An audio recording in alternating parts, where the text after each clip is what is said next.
Hi, I'm Dave Hensman. Welcome to the show. In this segment we're going to talk about transportation. Mainly two forms of transportation. There are obviously several, and different situations require different scenarios and different types of transportation. First, most important piece of transportation, shoe, footwear. Good, comfortable footwear. Make sure you know how to walk. Make sure you know when to walk and with what amount of weight. Alright, walking is going to be your first form of transportation. Anywhere you go, you're going to walk. Your next form of transportation, walk, is where things go. Alright, make sure that you're healthy enough that you can walk, carry a bug-out bag, and carry whatever you might need in any particular situation. The other form of transportation we're going to talk about, it's not as cheap as the comfortable shoe. Mind you, some shoes can range to a few $100s. I recommend getting a nice, good, comfortable hiking boot and wear it a lot. Get used to it. That way you're comfortable with it. But the other most important form of transportation, which I think is relatively reasonably priced, because you can get these things for $100 used or even cheaper. You can work your way up, but it is the bicycle. Right? The bicycle is an amazing form of transportation. Why? It's cheap, it's reliable, it's easy to fix. More important, the mountain bike. Alright, a road bike, a 10-speed, little curly handlebars, really cute, little knobby tires. Once the roads and the paths start wearing off, you're not going to have that advantage anymore. So the big knobby tires help. I'm not saying you have to be an absolute expert at being an off-road cyclist, because I'm not. But it is good to have one of these types of bikes because they can do different types of terrain. They're a lot more durable. They can handle a lot of extra weight. Different types of weight you can have on there. You can have the front packages with the side pouches. You can have them on the back as well. You can even have little 2 racks and pile stuff on top of that. You can have light packages if you have to ride at night or when things start getting darker. In the winter time, obviously if it snows, it's going to be very hard to ride, but I do see people doing it. And they're a little crazy as far as I'm concerned, but good on you. But you can ride these in the snow, but it's difficult and whatnot. Get used to riding. You have to ride. If you're not normally a rider, when you do purchase a bike, get on it. Go out there. Just cycle around your neighborhood, cycle around everywhere. There's lots of bike paths to go on, there's lots of different things to enjoy and see. Get on your bike and enjoy it. All right? One of the other advantages of bikes, and when I went to buy this package, I had a lot of things to consider. I have a family, so obviously when I went to buy it, I'm not just going to buy one bike, right? I bought 2. And I bought 2 of the exact same bike, right? Why? Because they're unisex, they're good enough. The wife can enjoy one, I can enjoy one. Where we could ride around, friends if necessary, kids, get another bike for the kid, whatever. But the most important thing is, the reason I bought 2 the same, spare parts. Right? I always have spare parts now. One bike, I can take all the parts off that one and rebuild this one. Worst case scenario, I can walk, the family members can ride. It takes up a lot less calories to ride a bike than it does to walk.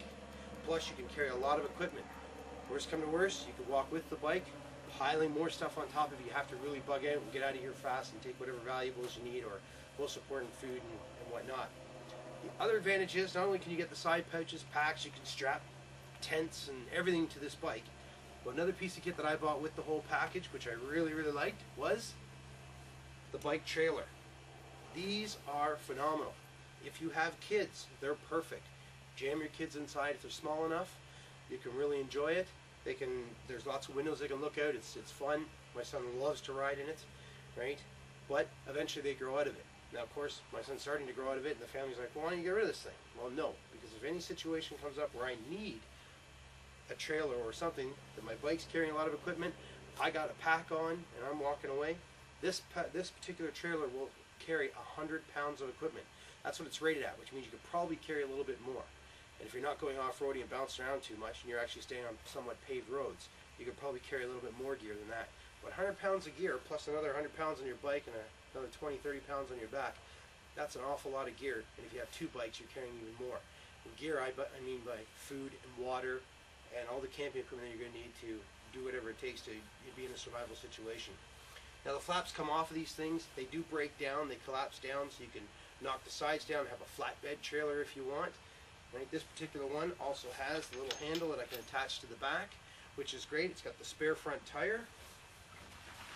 As you notice, so I can remove it from the bike, and it becomes a little trailer for the kiddies, which is also fun, or just another pack trailer to hold some more stuff. With the bar, you could probably put another little cart on there, or whatever you might need. In the back as well, it has like a little trunk space back here where you can store stuff if you have the kids inside. Can't store as much, but there you go. Some things that I've done is I've taken the smaller bikes and I've actually strapped it to the back of this thing. So if you need to, because the kids always complain about riding after a while, like, I don't want to ride anymore. So yeah, okay, fine, get in the little cart, we're going to keep riding. And you could drag it along, have one wheel dragging behind, or just strap the whole thing, bungee cords, or your friend. Right? Use them up. If it starts to rain, it's got the plastic cover for them, and whatever else you might need, it's a fantastic piece of kit. Now, remember, get a bike, get a mountain bike, or that type. You can buy the ones with all the extra shocks, all the extra equipment. I was trying to keep it to a very small budget. I wanted to get the two bikes the same, so I had spare parts. I wanted the trailer so that I would have some more bike to carry extra equipment. I can adjust seats and do whatever, so I can change riders very easily. They're a pretty flat base bike. It's not no big bells, no big whistles. It's a standard bicycle. I love this kit. I love this setup. And again, for any particular disaster situation, it's the perfect bug out setup. So thanks for watching. I'm Dave Hensman. Take care.